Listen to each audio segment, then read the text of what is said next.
Hello and welcome to the very first episode of Caffe Genius Impresados.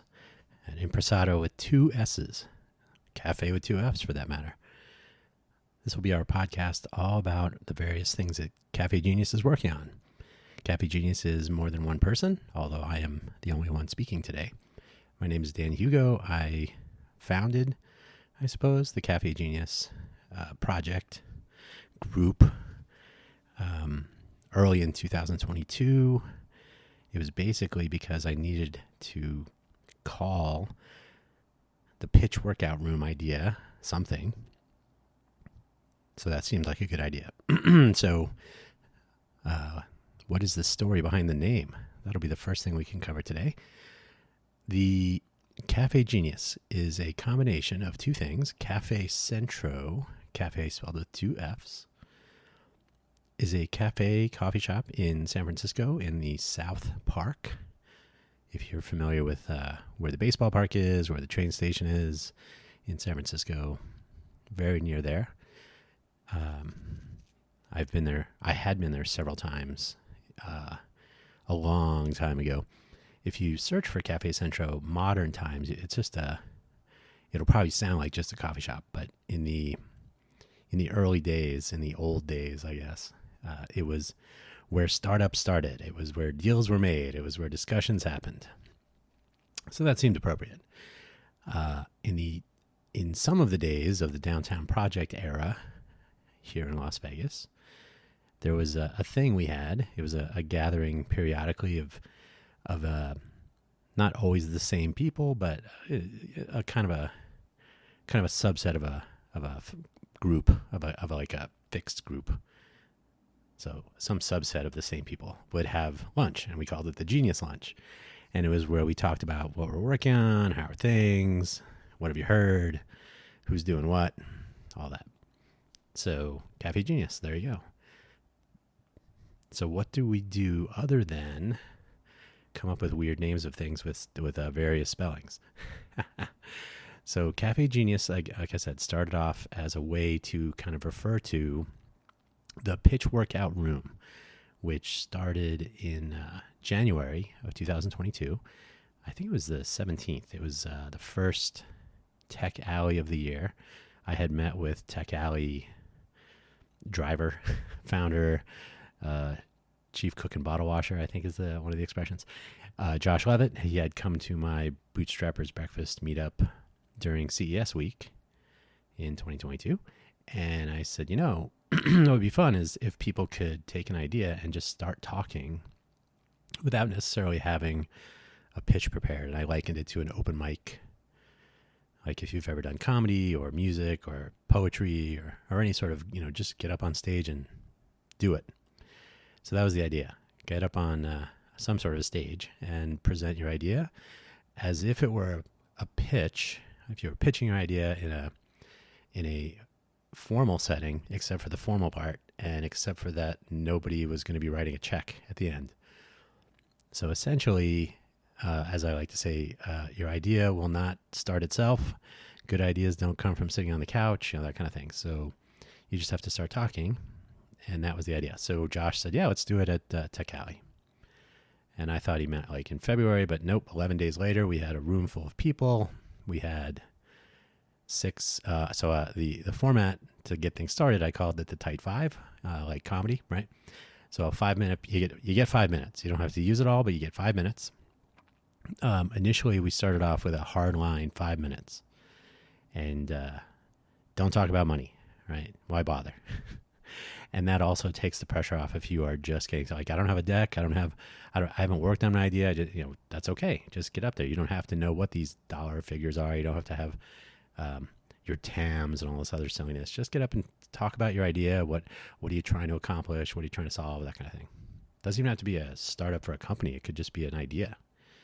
So get it out of your head and in front of some people. And then 5 more minutes for feedback from the attending crowd.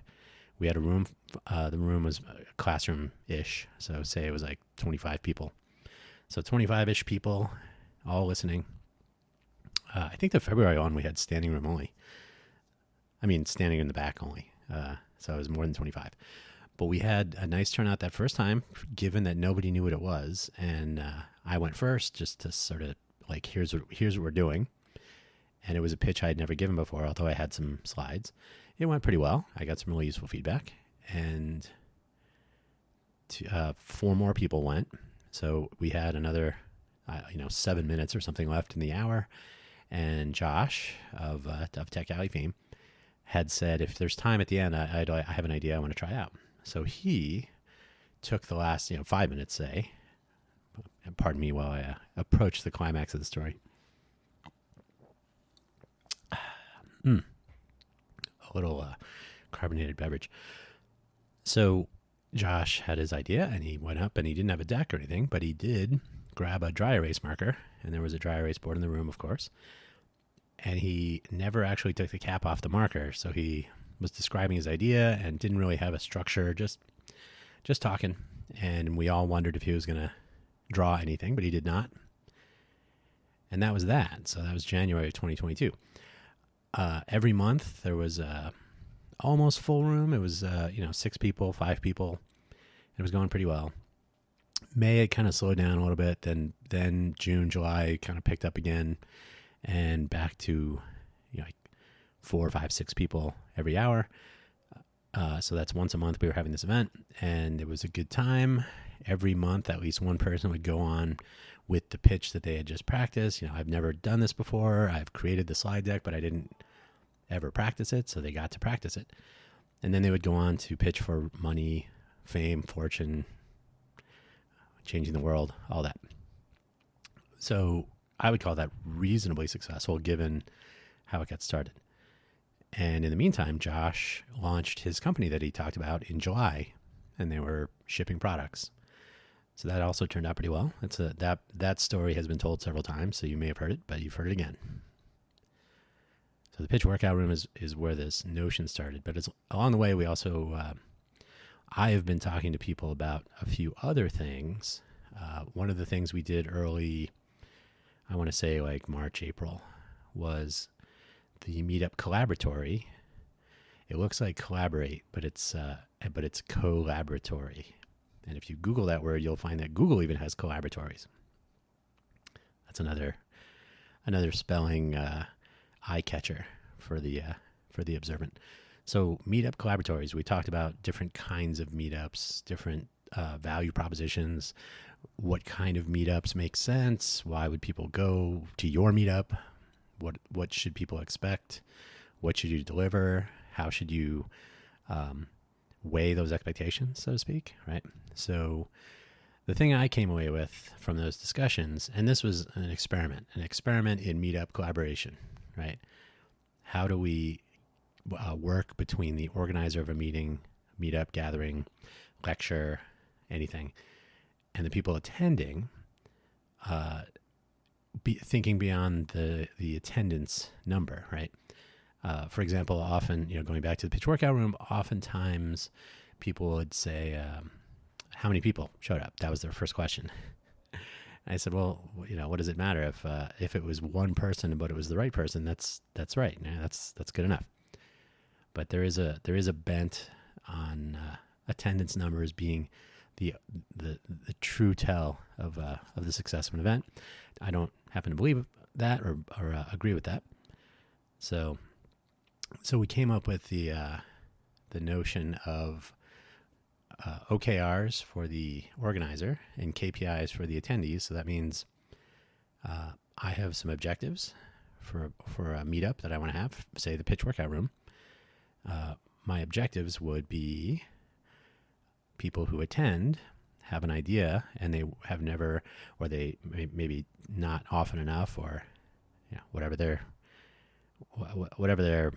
overcoming. They have not had opportunities sufficient to get the idea out and about into the fresh air, into the sunlight. So the objective was to allow people and maybe even encourage them to start talking about their ideas instead of sitting at home wishing they would, right? So objective, get people talking. Key result, people do talk. They receive useful feedback, and then ideally some number of people would continue, right, if they wanted to, with their ideas. And I met those OKRs, right? The objective was achieved, the results were observed, all's good. The KPIs, though, in this model we came up with from the Collaboratory, the KPIs are set by the people attending the meeting. So we figured anybody who attends a meeting, their base KPI is going to be, was this worth my time? Would I come back? Would I bring a friend? Or would I refer someone, right? You're all familiar with the classic, on a scale of 1 to 10, how likely are you to, refer a friend or tell your family? These network effect measurements are pretty effective. And that's it, right? Those are the base KPIs. Have a meetup that is worth the people's time who choose to attend, and whether that's specifically they learned something, or they were able to make something or build something, or in the case of the pitch workout room, if they were able to practice a pitch and satisfy their desire to start, that's great. So it was worth their time, right?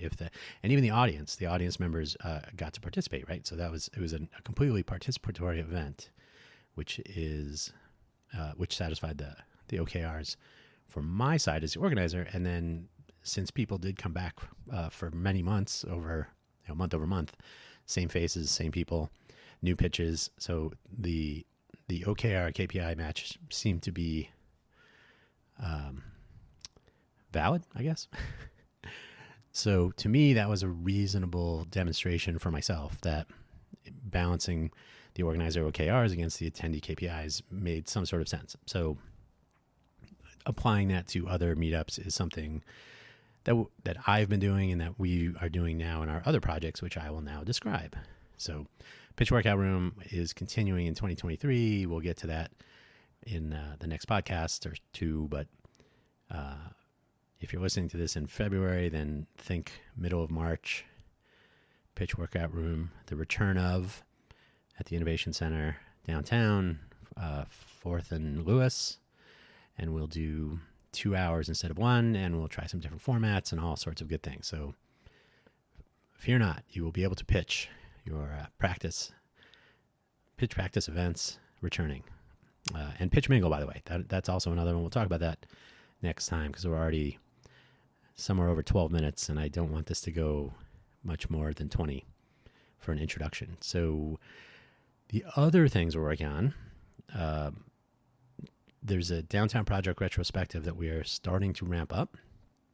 I've been saying this for quite some time. In fact, I have another podcast that I was doing some time ago that will also be rebooting called the FFS Talk podcast.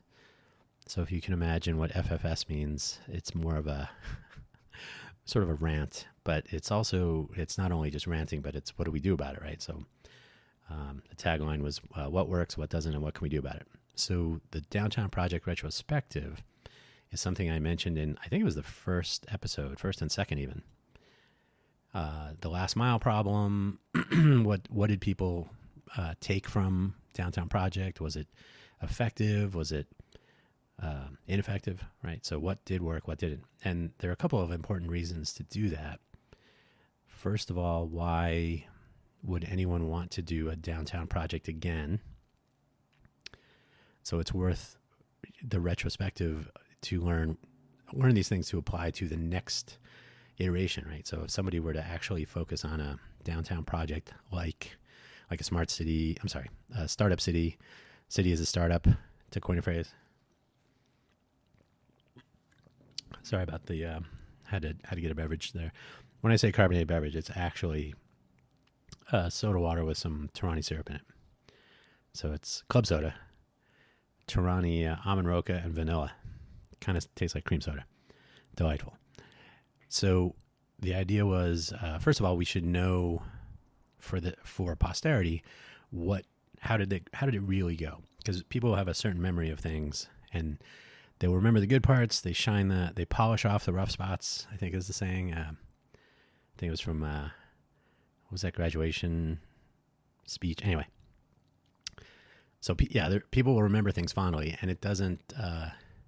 It's not. We don't want to get into the specifics of Tony Hsieh. The late Tony Hsieh, unfortunately, passed away about 2.5 years ago in unfortunate circumstances. But too quickly, people will turn any discussion of the downtown project into one person, but it was actually many, many, many people with impact on many, many people. So that the operational, structural components are definitely worthy of discussion without needing to focus on, tragic endings and whatnot. So the retrospective, at the very least, to capture education, what did happen for posterity. But more to the point, we also have a reforming, rebooting, restarting, reemerging startup scene. We have an entrepreneurial ecosystem that we are all existing in the downtown and surrounding areas in the Las Vegas area. And so why not, rather than in the abstract for posterity, how about what did we learn only, five-ish years ago, 5, 6, 7, downtown project started sort of 10 or 11 years ago. So say, over the last 10 years, 5 years of that, we'll have specific numbers in the retrospective, because I'm sure some people started before and after others. But what happened then that we can apply to what's happening now, so we don't repeat the same mistakes, so we can take advantage of things that did work? How do we measure, whether things are working, right? Working doesn't mean the same thing to everybody. So to that end, we actually have sort of the main focal project right now, a project that's actually in progress. We had our first cohort meeting in January. We have our second coming up in a week as I record this on February 21st, 2023. And it's called the Genius Roundtable. It is made up of actual entrepreneurs in and around Las Vegas. So not tangential or adjacent. It's people operating their own business of some sort, something they started either themselves or as part of a team. And so we have one person from each, whatever it is. And for this cohort, it's all, all individual sort of consultant / solopreneur, I guess you could say. I will say the group, I will go around the mental roundtable. We did meet at a dim sum restaurant, which does specifically have roundtables. I do recommend avoiding the curse of the long table for meetings of more than 4 people. So we had 7 people.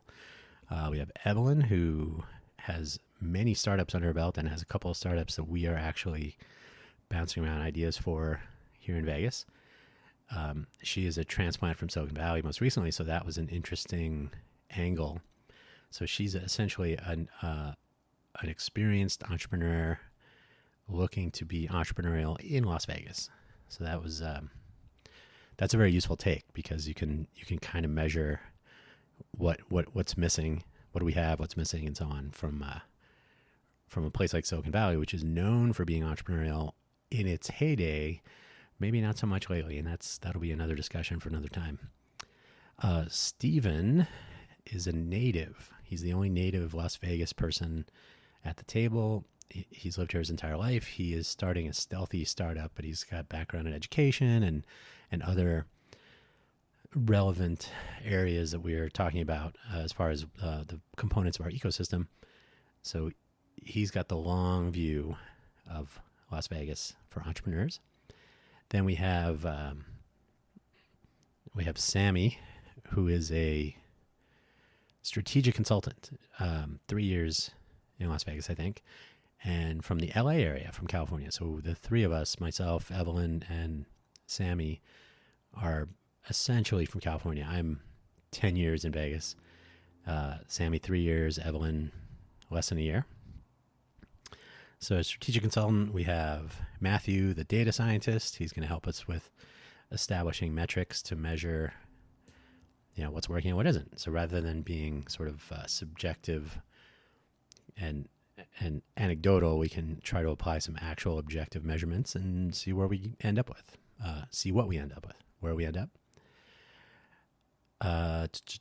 Jason is a retired military veteran, U.S. Air Force. He is a leadership consultant, and in addition to that, he does a lot of work with our huge veterans community here. So there are a couple of interesting things about that. So Jason, another welcome member, also not a native. So like I said, only three people from California, only one native in our group. So that actually might be representative of the entrepreneurial ecosystem. Well, I mean, I'm sorry, that's actually that's a longer story. Let me get to that in a second. So then the final is James. James has a real startup here in Vegas. He actually started it during the downtown project days. The tumult that is funding a hardware business, that is, he makes tangible things. Hardware is hard. So he's post-pandemic, still going at it, rejiggering some things, and the thing he's making is very cool. I will provide links to all the participants' businesses and projects and so on, because after all, they're participating in this. They absolutely deserve at least that form of that form of attribution. So Evelyn, Steven, Sammy, Matthew, Jason, James, and myself. I have too many things going on, so I will spare you that. So we did the first cohort meetup, or our second cohort meetup. Our second meetup for this cohort is at the end of February. We'll have one more in March to wrap it up and hand it off. We'll have another cohort April, May, June. Third cohort July, August, September. Final cohort October, November, December. So by the end of 2023, hopefully we'll have a pretty good handle from real entrepreneurs. And by the way, the projects and pursuits I mentioned are entrepreneurial, certainly, but ideally our cohorts will include coffee shop owners and individual, consultant or solopreneur endeavors, but also maybe retail or other service businesses, or multiple founders, and we'll get one person to sit in. But so not everything is a single person startup in the entrepreneurial ecosystem, and that is actually something we need to overcome. That thinking that tech startup is the only way to be entrepreneurial. Far from the truth. In fact, there will be a coffee shop started by an entrepreneur before, during, and after anyone starts their tech startup. So something to think about. So we'll start looking around for the next cohort into March, and we'll see how things go for the second. So I've said ecosystem several times. People often use the word community. I think, first of all, the ecosystem terminology makes more sense, and community is overused. Community, friend, like, social media has formed these trite labels for things, or has led to the use of them. And community is a thing that, in this context, is an emergent facet of an ecosystem. So if you think of an ecosystem as the desert, where Las Vegas is, the community of the city of Las Vegas emerged from this ecosystem, and it shouldn't have.